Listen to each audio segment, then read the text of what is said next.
This is the S&P 500 Spider ETF SPY one-day reading for August 23rd, 2024. It's currently June 26th, 2024, 10:12 p.m. Eastern Time. SPY at the time of this reading is $545.51. That's USD. The shuffle video for the August 23rd reading was created on June 19th, 2024 at 1:29 p.m. Eastern Time. That's a video playing for you in the lower left corner. So the overall theme of behavior for the 23rd, we have a period of sideways rotation, a big move higher, and then a period of sideways rotation at a higher price level. Behavior on the high side, we have a fast sudden move higher that's counteracted. It's nullified, so there's some sort of chart behavior that makes the move higher into the high irrelevant. Behavior around the lowest low, we have a trade opportunity and an unexpected move to the upside out of a decline, also nullified, making that behavior somewhat canceled out as well. And I'm advised to trade around a resistance level that we decline from and then return to. Well, I should say a price level that we decline, that we leave and then return to. Probably a resistance, but hard to say.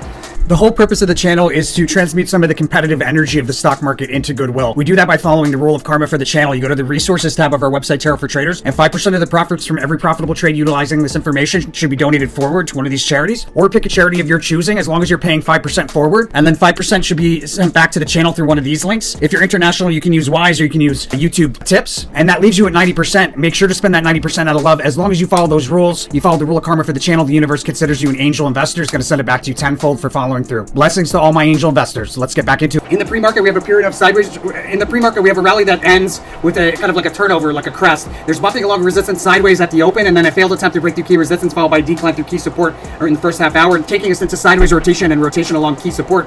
That sideways rotation is equal amounts of bulls and bears inflow and outflow, and then we have that price level there between roughly 10 and 11. That's highlighted as a trade opportunity. I think I would probably open up a long position. If we're at a low there, I would open up a long position for a day trade. I'm advised to be cautious here between roughly 11 and 12, where we have a period of sideways rotation that turns into a big move to the upside, and then more sideways rotation at a higher price level.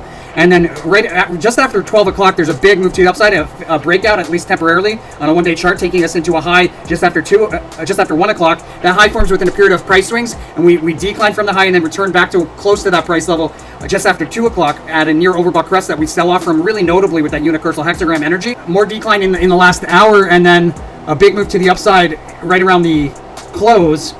You could close out of that long position for a day trade in the midst of this rally. I would probably close out of that long position after this big move midday, before the price swings. When we hit that high just after 1 o'clock, I'd close out a long position.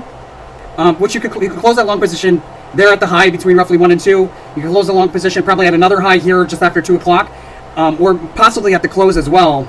If not at the close, then likely here at this Ace of Swords, or Ace of Wands at the end of the day. And we'll talk about that in more detail when we get into the reading for August 26th. That's SPY for August 23rd. Let me know what you think by hitting that like button. As always, make sure to follow that rule of karma. You know where to go and you know what to do. Blessings to all my angel investors. I'll see you guys on the next one.